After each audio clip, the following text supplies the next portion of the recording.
key term in Swami's phrase is absurdness. If you can maintain the absurdness of the dream experience, you don't need any of the books or any of the philosophy. It's just an inquiry within our own experiences, the contrast between perception and reality. We back. There's so many things within this tradition, within this philosophy, that we cannot hear enough. Just recorded an episode for Yoga for Your Intellect with my teacher, Joseph. And if you have not checked out those episodes, they're so great and have a different dynamic than this, because I'm a decade into this philosophy and full on commitment to it. But he's 3 decades in and a decade in India with both of our real teachers, Swami. But Joseph is the greatest of mentors within this tradition that I could ask for.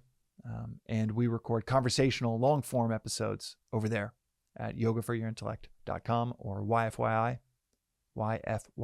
on any podcast player. Very different than these daily reflections. But in that episode that we just recorded for YFYI, by the way, it's just so fun to get to chat about these concepts with a teacher. If you don't have a teacher in this regard, or if you're a listener that has thought about shooting me a message, you can easily shoot me a DM on Instagram, Daily Vedantic, the Daily Vedantic, or you can shoot us a question on YFYI, and we'll answer the question in the IG DMs, Instagram DMs there. It's so easy. Love answering questions. Questions are absolutely sacred. So if you have them and you think that we're just, busy, we live to serve in making this philosophy, this knowledge accessible. So for both of us or for this channel individually. But the thing that we're talking about today, one of the things that we chatted about was the example of the dream. And how Joseph said, we just can't hear this enough. This example of the dream, which if I were to put 2 things on rocks within this philosophy, and I mention this on this podcast project all the time because we can't hear these things enough. One rock would say the dream, and one rock would have etched on it, it's not what you do, it's what you do it for. The reason is because these apply to 98% of the questions that we ask ourselves, that we get as proponents of this philosophy. The latter being, is it right or wrong to do this or this? Is it okay to go try to make $1 billion? Should I do this? Should I drop what I'm doing and go?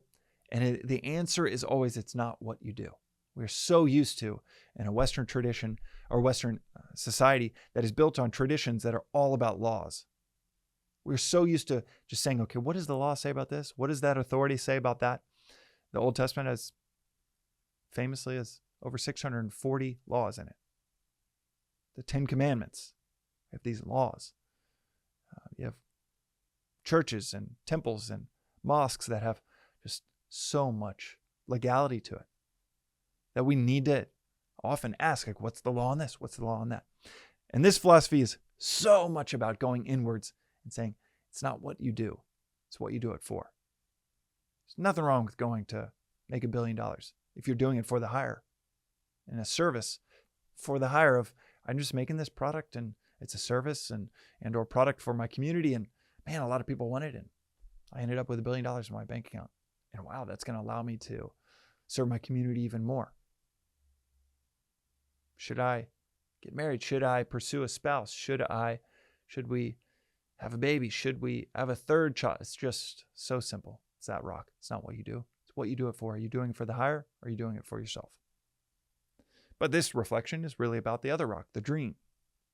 And that was the conversation Joseph and I had, was he was saying, you really can't talk about it enough.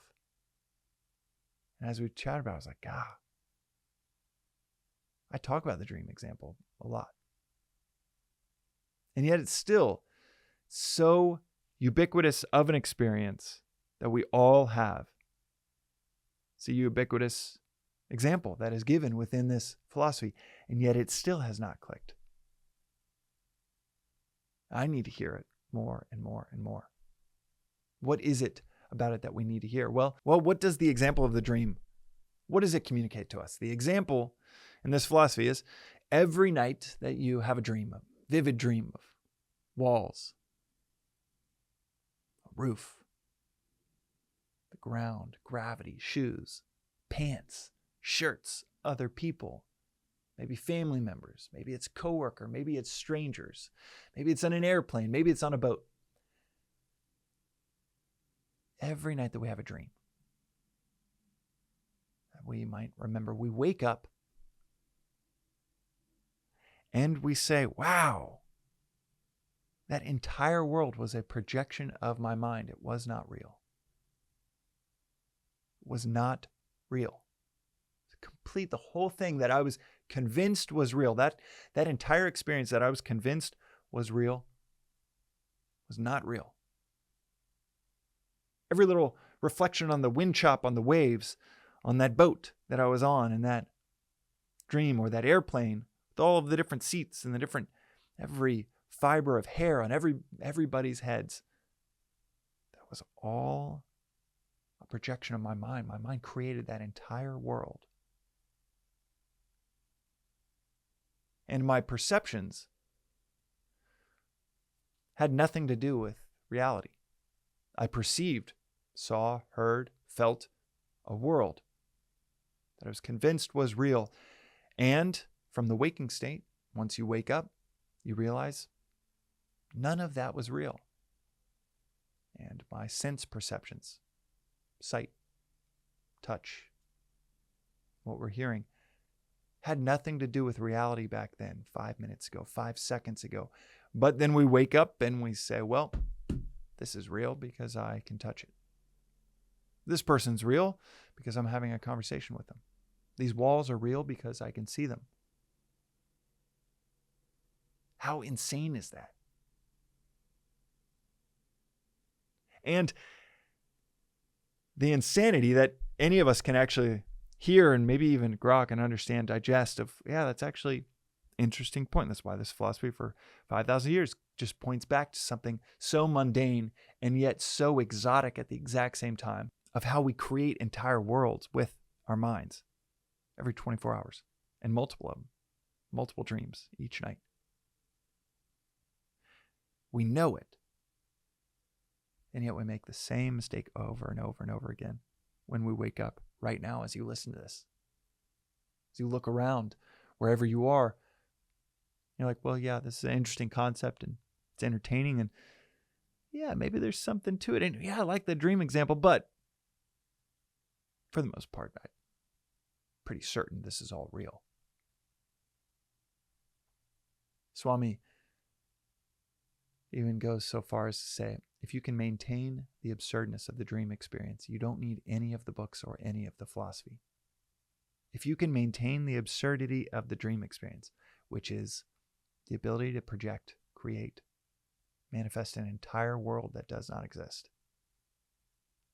That in the dream state, that dreamer, it's not just the world that they're projecting, they're also projecting themselves. That dreamer, with the clothes that you've got on, the way you're walking around, the body that you look down and perceive, both the dreamer and the world arise at the same time and are not real.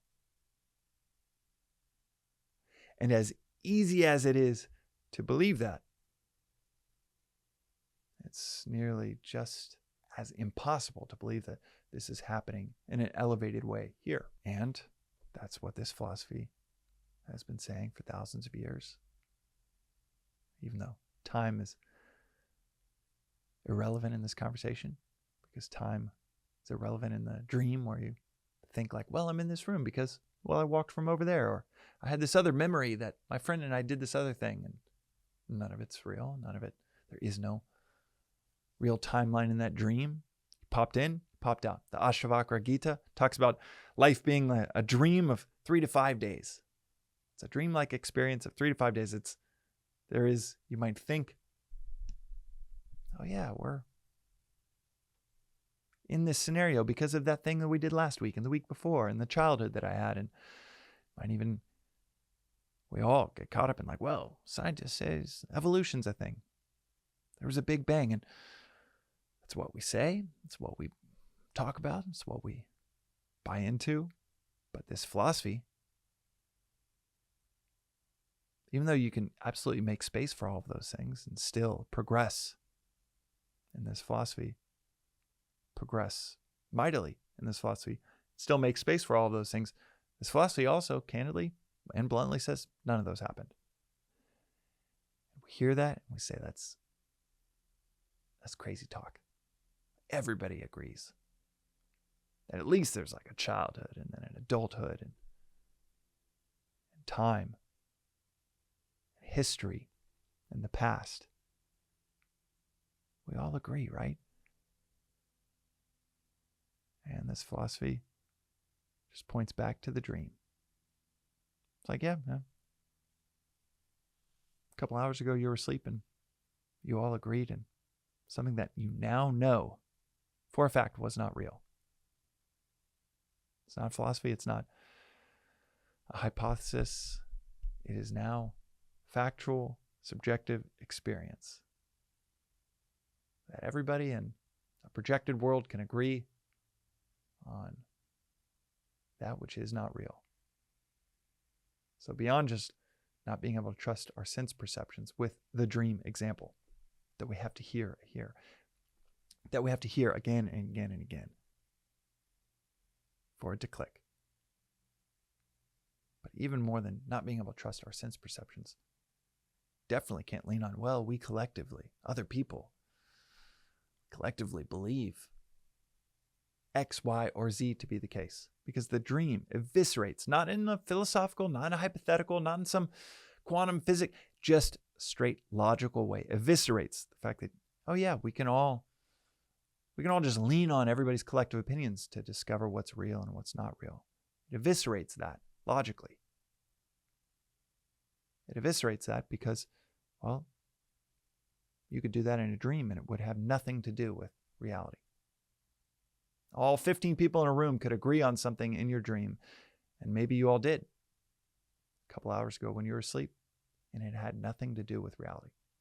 So what do we do with this information? Either we hear it and it opens our eyes.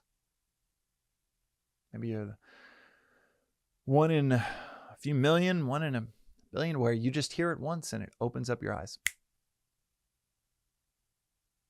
Or you hear it and it gives us some elbow room, some space, some daylight to maybe these things that I'm convinced are real. Maybe there's something higher, a higher order to reality that's really going on. That might just be in the mundane set of experiences of, man, maybe the things that I'm really convinced are so important. Maybe it's just a projection of my mind. More important than anything else. Maybe that career milestone or that addiction of choice being more important, being necessary for me to be me. Maybe that's a projection of my mind. Maybe this is like a dream. Zoom further back and maybe that is a daily reminder that there might be something else going on, and maybe there's some truth to this philosophy that says this is an illusion. An illusion we're absolutely certain of, like the mirage in the desert, absolutely certain that's water over there because I can see it. But water it is not. Real it is not. If that's still too trippy and like, all right, zoom out even further. What do we do with this information? Maybe it's just a recognition of there's something intriguing in that. And I need to hear it again and maybe again and again. Maybe I need to even write it down on a rock and reference it anytime I have questions about what this philosophy is saying. Just go back to the dream example.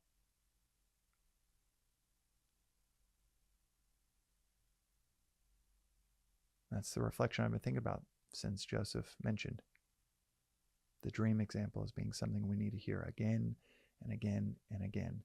And it is so strange, the contrast between the ubiquity of all of us having dreams, of all of us having that experience daily, on a daily basis, that what we perceive is not real.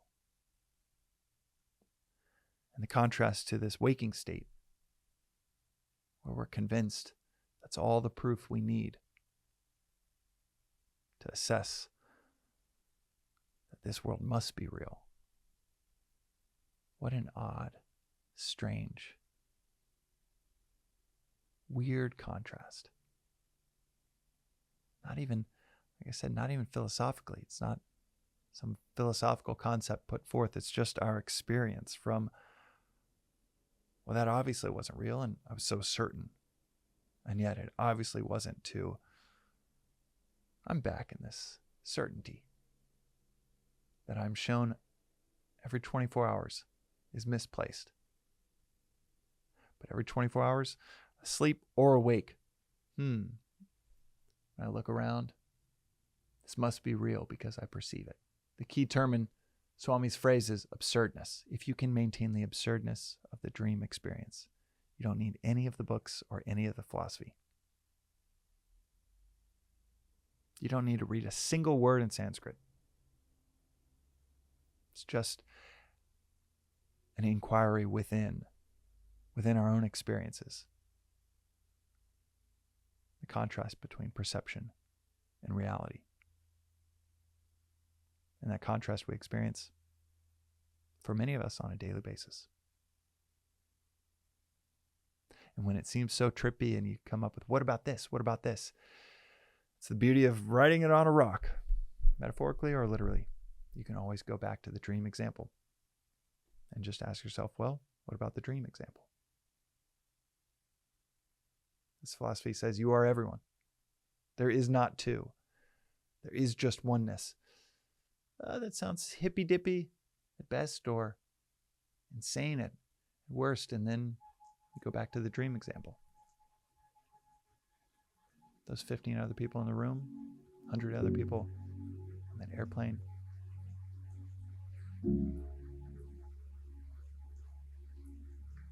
Who were they?